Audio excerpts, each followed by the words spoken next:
ओम नमः शिवाय। शिव पुराण, जिसे हम सब महापुराण भी कहते हैं। इस पुराण में 24,000 श्लोक है तथा इसके 7 भाग संहिताएं हैं, जो क्रमशः इस प्रकार से हैं। 1. विदेश्वर संहिता। 2. रुद्र संहिता। 3. शतरुद्र संहिता। 4. कोटिरुद्र संहिता। 5. उमा संहिता। 6. कैलाश संहिता और 7. वायव्य संहिता। आज हम सब पहले शिव पुराण के प्रथम अध्याय विदेश्वर संहिता के महत्व को जानते हैं। शिव पुराण हिंदू पौराणिक ग्रंथों में शिव पुराण एक सुप्रसिद्ध पुराण है, जिसमें भगवान शिव के विभिन्न कल्याणकारी स्वरूपों, भगवान शिव की महिमा, शिव पार्वती विवाह, कार्तिकेय जन्म और शिव उपासना का विस्तृत में वर्णन किया गया है। भगवान शिव की लीलाओं एवं कथाओं के अतिरिक्त इस पुराण में विभिन्न प्रकार की पूजा पद्धतियों और ज्ञानप्रद शिक्षाओं का उल्लेख भी किया गया है। वैसे तो यह माना जाता है कि मूल शिव महापुराण में श्लोकों की संख्या 1 लाख थी, लेकिन महर्षि वेद व्यास जी ने इसको 24,000 श्लोकों में संक्षिप्त कर दिया। श्री शिव पुराण शिव महापुराण एक ऐसा पुराण ग्रंथ है हिंदू धर्म में जो कि 18 पुराणों में से सबसे अधिक बार पढ़ा जाने वाला ग्रंथ है। श्री शिव पुराण पढ़ने का जो फल बताया गया है वेदों में और इस पवित्र ग्रंथ महापुराण में, उसे जिह्वा से बयान नहीं किया जा सकता। ये ग्रंथ हिंदू भगवान श्री सदाशिव जी महाराज और देवी माता पार्वती के आसपास केंद्रित है। इसका उपदेश स्वयं भगवान श्री सदाशिव जी महाराज ने ही किया है। हम कलयुगी जीवों पर कृपा करके और हमें सही रास्ता मार्ग दिखाने के लिए, जिससे कि हम भगवान श्री सदाशिव जी महाराज के चरण कमलों में स्थान प्राप्त कर सकें। शिव पुराण में शिव के कल्याणकारी स्वरूप का तात्विक विवेचन, रहस्य, महिमा और उपासना का विस्तृत वर्णन है। ये संस्कृत भाषा में लिखी गई है। इसमें इन्हें पंचदेवों में प्रधान अनादि सिद्ध परमेश्वर के रूप में स्वीकार किया गया है। शिव महिमा, लीला कथाओं के अतिरिक्त इसमें पूजा पद्धति, अनेक ज्ञानप्रद आख्यान और शिक्षाप्रद कथाओं का सुंदर संयोजन है। इसमें भगवान शिव के भव्यतम व्यक्तित्व का गुणगान किया गया है। शिव जो स्वयंभू है, शाश्वत है, सर्वोच्च सत्ता है, विश्व चेतना है और ब्रह्मांडीय अस्तित्व के आधार है। सभी पुराणों में शिव पुराण को सर्वाधिक महत्वपूर्ण होने का दर्जा प्राप्त है। इसमें भगवान शिव के विविध रूपों, अवतारों, ज्योतिर्लिंगों, भक्तों और भक्ति का विशद वर्णन किया गया है। शिव पुराण का संबंध शैव मत से है। इस पुराण में प्रमुख रूप से शिव भक्ति और शिव महिमा का प्रचार प्रसार किया गया है। प्रायः सभी पुराणों में शिव को त्याग, तपस्या, वात्सल्य तथा करुणा की मूर्ति बताया गया है। कहा गया है कि शिव सहज ही प्रसन्न हो जाने वाले हैं एवं मनोवांछित फल देने वाले हैं। किंतु शिव पुराण में शिव के जीवन चरित्र पर प्रकाश डालते हुए उनके रहन सहन, विवाह और उनके पुत्रों की उत्पत्ति के विषय में विशेष रूप से बताया गया है। शिव पुराण एक प्रमुख तथा सुप्रसिद्ध पुराण है, जिसमें परात्म पर परब्रह्म परमेश्वर के शिव कल्याणकारी स्वरूप का तात्विक विवेचन, रहस्य, महिमा एवं उपासना का सुविस्तृत वर्णन है। भगवान शिव मात्र पौराणिक देवता ही नहीं, अपितु वे पंचदेवों में प्रधान अनादि सिद्ध परमेश्वर हैं एवं निगमागम आदि सभी शास्त्रों में महिमा मंडित महादेव हैं। वेदों ने इस परम तत्व को अव्यक्त, अजन्मा, सबका कारण, विश्वपंच का सृष्टा, पालक एवं संहारक कहकर उनका गुणगान किया है। श्रुतियों ने सदा शिव को स्वयंभू, शांत, प्रपंचातीत, परात्पर, परम तत्व, ईश्वरों के भी परम महेश्वर कहकर स्तुति की है। शिव का अर्थ ही है कल्याण स्वरूप और कल्याण प्रदाता। परम ब्रह्म के इस कल्याण रूप की उपासना उच्च कोटि के सिद्धों, आत्म कल्याणकामी साधकों एवं सर्वसाधारण आस्तिक जनों सभी के लिए परम मंगलमय, परम कल्याणकारी, सर्वसिद्धिदायक और सर्वश्रेयस्कर है। शास्त्रों में उल्लेख मिलता है कि देव, धनुज, ऋषि, महर्षि, योगींद्र, मुनींद्र, सिद्ध, गंधर्व ही नहीं अपितु ब्रह्मा विष्णु तक इन महादेव की उपासना करते हैं। इस पुराण के अनुसार यह पुराण परम उत्तम शास्त्र है। इसे इस भूतल पर भगवान शिव का वान्मय स्वरूप समझना चाहिए और सब प्रकार से इसका सेवन करना चाहिए। इसका पठन और श्रवण सर्वसाधन रूप है। इससे शिव भक्ति पाकर श्रेष्ठतम स्थिति में पहुंचा हुआ मनुष्य शीघ्र ही शिव पद को प्राप्त कर लेता है। इसलिए संपूर्ण यत्न करके मनुष्यों ने इस पुराण को पढ़ने की इच्छा की है अथवा इसके अध्ययन को अभीष्ट साधन माना है। इसी तरह इसका प्रेम पूर्वक श्रवण भी संपूर्ण मनोवांछित फलों के देने वाला है। भगवान शिव के इस पुराण को सुनने से मनुष्य सब पापों से मुक्त हो जाता है तथा इस जीवन में बड़े बड़े उत्कृष्ट भोगों का उपभोग करके अंत में शिवलोक को प्राप्त कर लेता है। ये शिव पुराण नामक ग्रंथ 24,000 श्लोकों से युक्त है। 7 संहिताओं से युक्त ये दिव्य शिव पुराण परब्रह्म परमात्मा के समान विराजमान है और सबसे उत्कृष्ट गति प्रदान करने वाला है। शिव पुराण में विदेश्वर संहिता का 21वें अध्याय से 25वें अध्याय तक है। विदेश्वर संहिता शिव पुराण। ओम नमः शिवाय। विदेश्वर संहिता 21वां अध्याय। शिवलिंग की संख्या। सूत जी बोले, महर्षियों, पार्थिव लिंगों की पूजा करोड़ों यज्ञों का फल देने वाली है। कलियुग में शिवलिंग पूजन मनुष्यों के लिए सर्वश्रेष्ठ है। ये भोग और मोक्ष देने वाला एवं शास्त्रों का निश्चित सिद्धांत है। शिवलिंग 3 प्रकार के हैं, उत्तम, मध्यम और अधम। 4 अंगुल ऊंचे वेदी से युक्त सुंदर शिवलिंग को उत्तम शिवलिंग कहा जाता है। उससे आधा मध्यम तथा मध्यम से आधा अधम कहलाता है। ब्राह्मण, क्षत्रिय, वैश्य तथा शूद्रों को वैदिक उपचारों से आदर पूर्वक शिवलिंग की पूजा करनी चाहिए। ऋषि बोले, हे सूत जी, शिव जी के पार्थिव लिंग की कुल कितनी संख्या है? सूत जी बोले, हे ऋषियों, पार्थिव लिंग की संख्या मनोकामना पर निर्भर करती है। बुद्धि की प्राप्ति के लिए सद्भावना पूर्वक 1000 पार्थिव शिवलिंग का पूजन करें। धन की प्राप्ति के इच्छुक 1500 शिवलिंगों का तथा वस्त्र प्राप्ति हेतु 500 शिवलिंगों का पूजन करें। भूमि का इच्छुक 1000, दया भाव चाहने वाला 3000, तीर्थ यात्रा करने की चाह रखने वाले को 2000 तथा मोक्ष प्राप्ति के इच्छुक मनुष्य 1 करोड़ पार्थिव लिंगों की वेदोक्त विधि से पूजा आराधना करें। अपनी कामनाओं के अनुसार शिवलिंगों की पूजा करें। पार्थिव लिंगों की पूजा करोड़ों यज्ञों का फल देने वाली है तथा उपासक को भोग और मोक्ष प्रदान करती है। इसके समान कोई और श्रेष्ठ नहीं है, अर्थात यह सर्वश्रेष्ठ है। शिवलिंग की नियमित पूजा अर्चना से मनुष्य सभी विपत्तियों से मुक्त हो जाता है। शिवलिंग का नियमित पूजन भवसागर से तरने का सबसे सरल तथा उत्तम उपाय है। हर रोज लिंग का पूजन वेदोक्त विधि से करना चाहिए। भगवान शंकर का नैवेद्यांत पूजन करना चाहिए। भगवान शंकर की 8 मूर्तियां पृथ्वी, जल, अग्नि, वायु, आकाश, सूर्य, चंद्रमा तथा यजमान हैं। इसके अतिरिक्त शिव, भव, रुद्र, उग्र, भीम, ईश्वर, महादेव तथा पशुपति नामों का भी पूजन करें। अक्षत, चंदन और बेलपत्र लेकर भक्ति पूर्वक शिवजी का पूजन करें तथा उनके परिवार, जिसमें ईशान, नंदी, चंड, महाकाल, भृंगी, वृष, स्कंद, कपर्दीश्वर, शुक्र तथा सोम है का 10 दिशाओं में पूजन करें। शिवजी के वीरभद्र और कीर्तिमुख के पूजन के पश्चात 11 रुद्रों की पूजा करें। पंचाक्षर मंत्र का जाप करें तथा शतरुद्रीय और शिव पंचाग का पाठ करें। इसके उपरांत शिवलिंग की परिक्रमा कर शिवलिंग का विसर्जन करें। रात्रि के समय समस्त देव कार्यों को उत्तर दिशा की ओर मुंह करके ही करना चाहिए।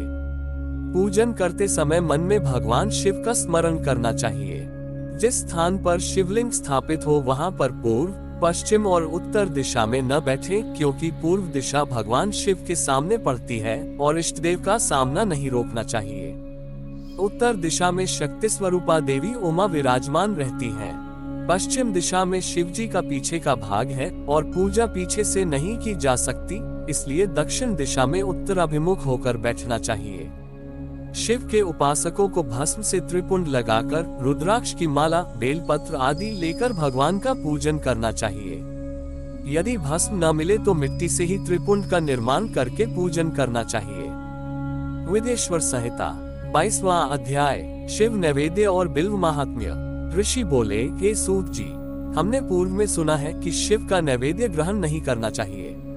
इस संबंध में शास्त्र क्या कहते हैं, इसके बारे में बताइए तथा बिल्व के महात्म्य को भी स्पष्ट कीजिए।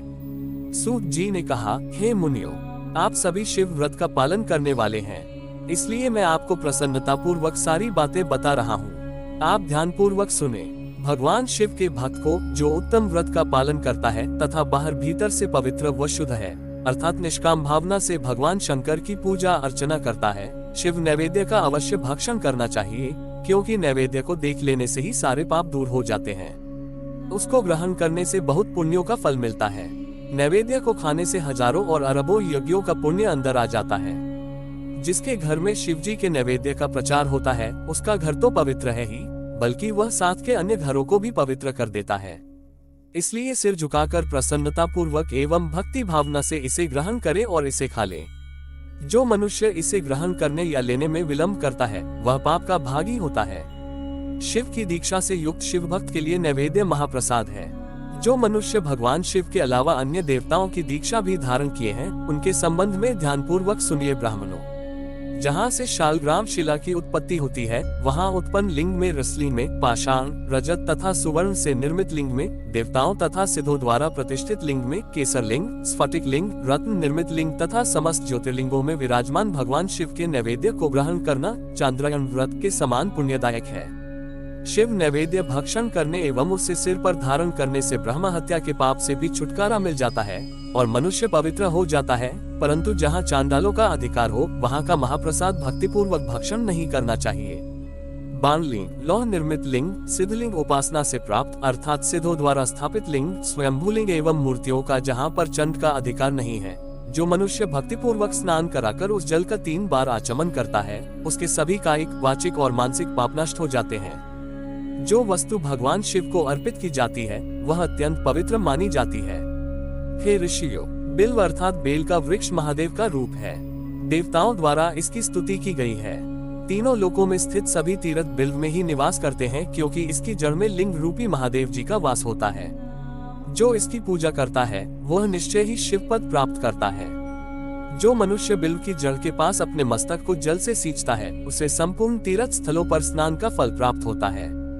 बिल्व की जड़ों को पूरा पानी से भरा देखकर भगवान शिव संतुष्ट एवं प्रसन्न होते हैं। जो मनुष्य बिल्व की जड़ों अर्थात मूल भाग का गंध, पुष्प इत्यादि से पूजन करता है, वह सीधा शिवलोक जाता है। उसे संतान और सुख की प्राप्ति होती है।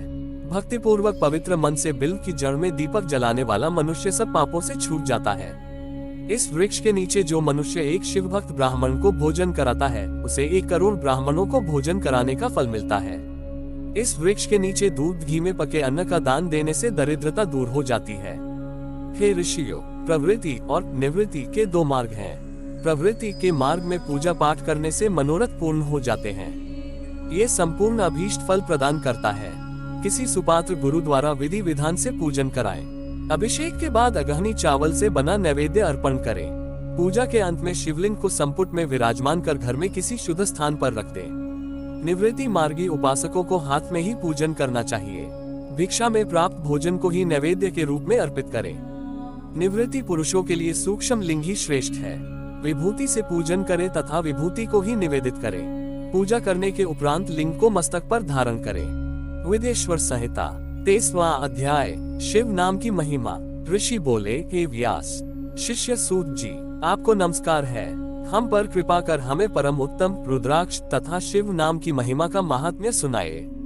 सूत जी बोले, हे ऋषियों, आपने बहुत ही उत्तम तथा समस्त लोगों के हित की बात पूछी है। भगवान शिव की उपासना करने वाले मनुष्य धन्य हैं। उनका मनुष्य होना सफल हो गया है। साथ ही शिव भक्ति से उनके कुल का उद्धार हो गया है। जो मुख मनुष्य अपने से सदाशिव और शिव नामों का उच्चारण करते हैं, पाप उनका स्पर्श भी नहीं कर पाता है। भस्म, रुद्राक्ष और शिव नाम त्रिवेणी के समान महापुण्यमय हैं। इन तीनों के निवास और दर्शन मात्र से ही त्रिवेणी के स्नान का फल प्राप्त हो जाता है। इनका निवास जिसके शरीर में होता है, उसके दर्शन से ही सभी पापों का विनाश हो जाता है। भगवान शिव का नाम गंगा है, विभूति भस्म यमुना मानी गई है तथा रुद्राक्ष को सरस्वती कहा गया है। इनकी संयुक्त त्रिवेणी समस्त पापों का नाश करने वाली है। हे श्रेष्ठ ब्राह्मणों, इनकी महिमा सिर्फ भगवान महेश्वर ही जानते हैं। ये शिव नाम का महात्म्य समस्त पापों को हर लेने वाला है। शिव नाम अग्नि है और महापाप पर्वत है। इस अग्नि से पाप रूपी पर्वत जल जाते हैं। शिव नाम को जपने मात्र से ही पाप मूल नष्ट हो जाते हैं। जो मनुष्य इस पृथ्वी लोक में भगवान शिव के जाप में लगा हुआ रहता है, वह विद्वान पुण्यात्मा और वेदों का ज्ञाता है। उसके द्वारा किए गए धर्म कर्म फल देने वाले हैं। जो भी मनुष्य शिव नाम रूपी नौ पाकर भव सागर को तर जाते हैं, उनके भवरूपी पाप निसंदेह ही नष्ट हो जाते हैं। जो पाप रूपी दावानल से पीड़ित हैं, उन्हें शिव नाम रूपी अमृत का पान करना चाहिए। हे मुनीश्वरों, जिसने अनेक जन्मों तक तपस्या की है उसे ही पापों का नाश करने वाली शिव भक्ति प्राप्त होती है। जिस मनुष्य के मन में कभी न खंडित होने वाली शिव भक्ति प्रकट हुई है उसे ही मोक्ष मिलता है। जो अनेक पाप करके भी भगवान शिव के नाम जप में आदर पूर्वक लग गया है वह समस्त पापों से मुक्त हो जाता है। इसमें जरा भी संशय नहीं है। जिस प्रकार जंगल में दावानल से दग्ध हुए वृक्ष भस्म हो जाते हैं उसी प्रकार शिव नाम रूपी दावानल से दग्ध होकर उसके सारे पाप भस्म हो जाते हैं। जिसके भस्म लगाने से अंग पवित्र हो गए हैं और जो आदर सहित शिव नाम जपता है वह इस अथाह भवसागर से पार हो जाता है। संपूर्ण वेदों का अवलोकन करके महर्षियों ने शिव नाम को संसार सागर को पार करने का उपाय बताया है। भगवान शंकर के एक नाम में भी पाप को समाप्त करने की इतनी शक्ति है कि उतने पातक कभी कोई मनुष्य कर ही नहीं सकता। पूर्व काल में इंद्रद्युम्न नाम का एक महापापी राजा हुआ था और एक ब्राह्मण युवती जो बहुत पाप कर चुकी थी शिव नाम के प्रभाव से दोनों उत्तम गति को प्राप्त हुए। हे द्विजो, इस प्रकार मैंने तुमसे शिव नाम की महिमा का वर्णन किया है। वेदेश्वर संहिता 24वां अध्याय भस्मधारण की महिमा। सूत जी ने कहा, हे ऋषियों, अब मैं तुम्हारे लिए समस्त वस्तुओं को पावन करने वाले भस्म का महात्म्य सुनाता हूँ।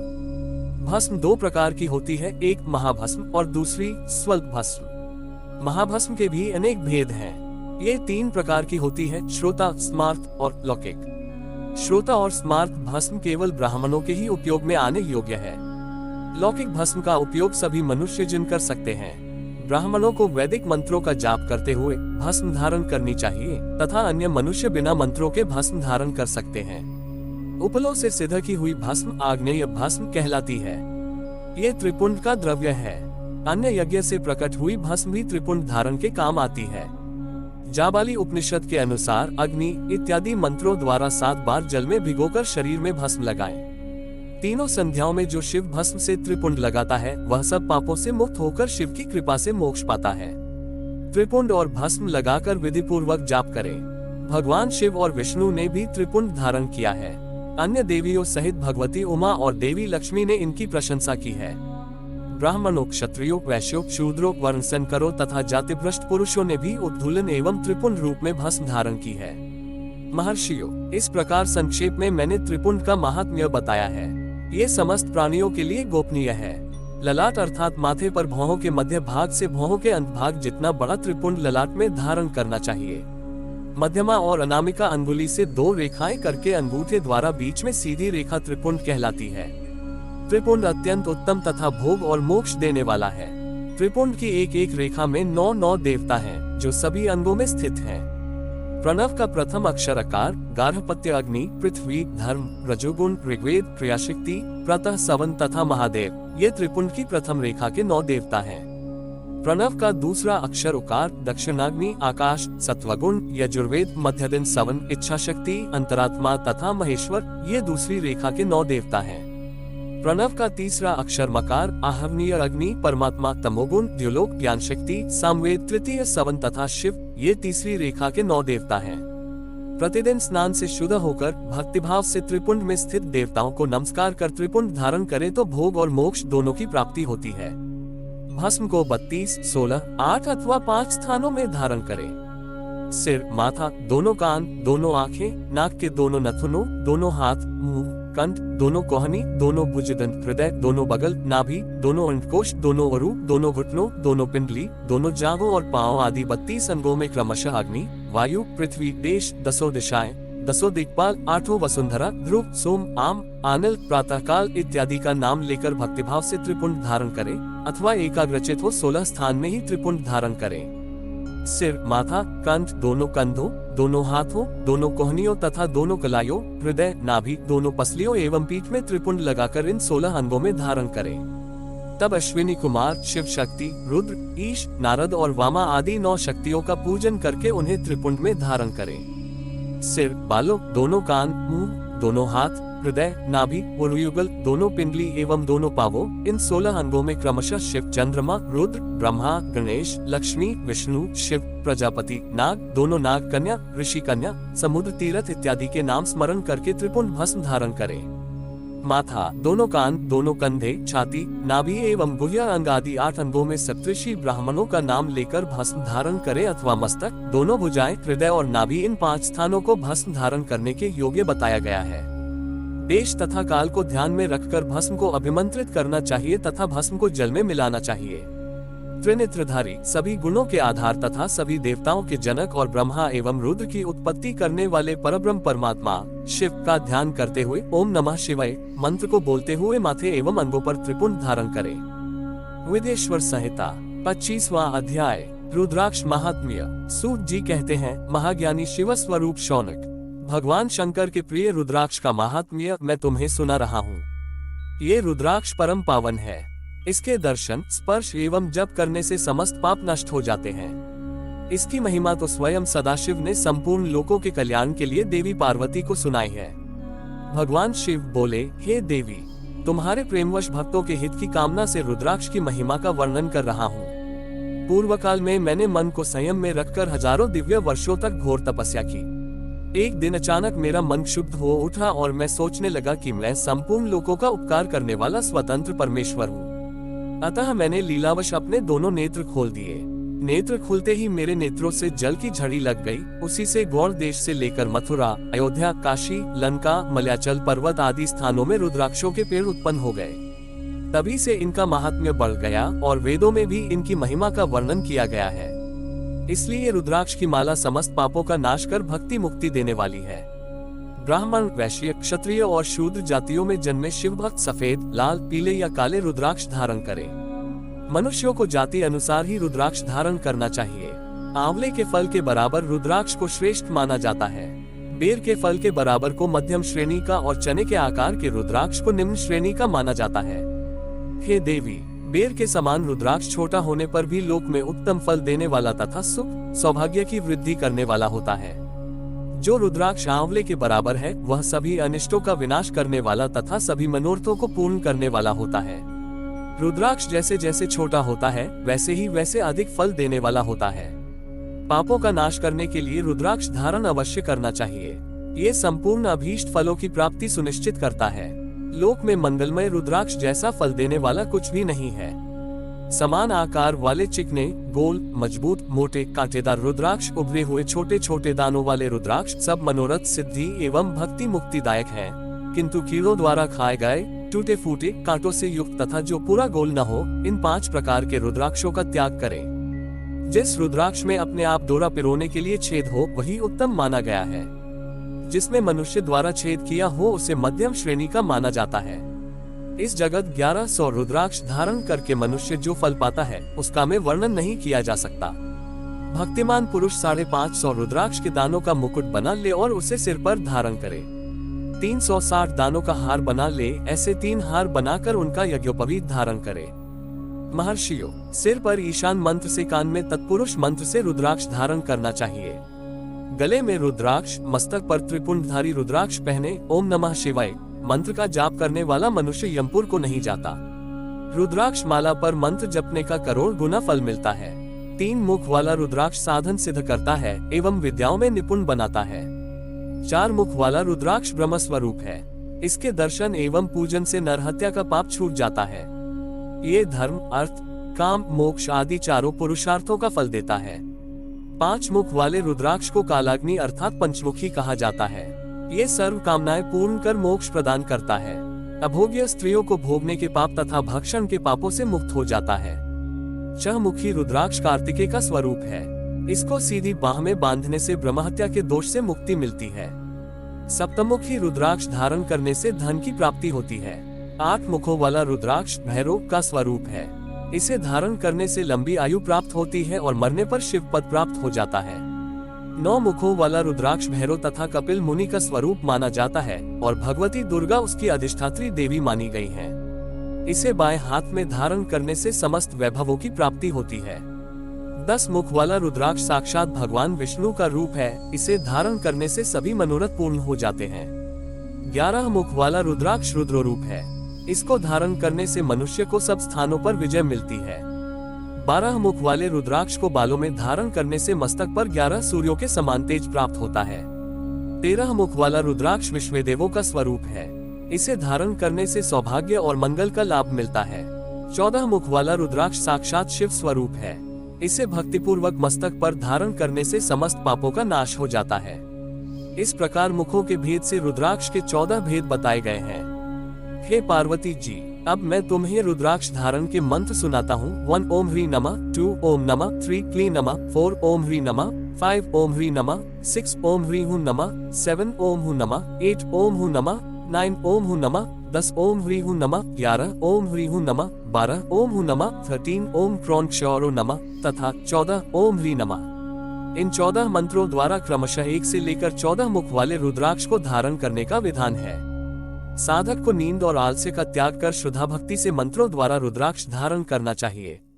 रुद्राक्ष की माला धारण करने वाले मनुष्य को देखकर भूत, प्रेत, पिशाच, डाकिनी, शाकिनी दूर भाग जाते हैं। रुद्राक्षधारी पुरुष को देखकर स्वयं मैं, भगवान विष्णु, देवी दुर्गा, गणेश, सूर्य तथा अन्य देवता भी प्रसन्न हो जाते हैं।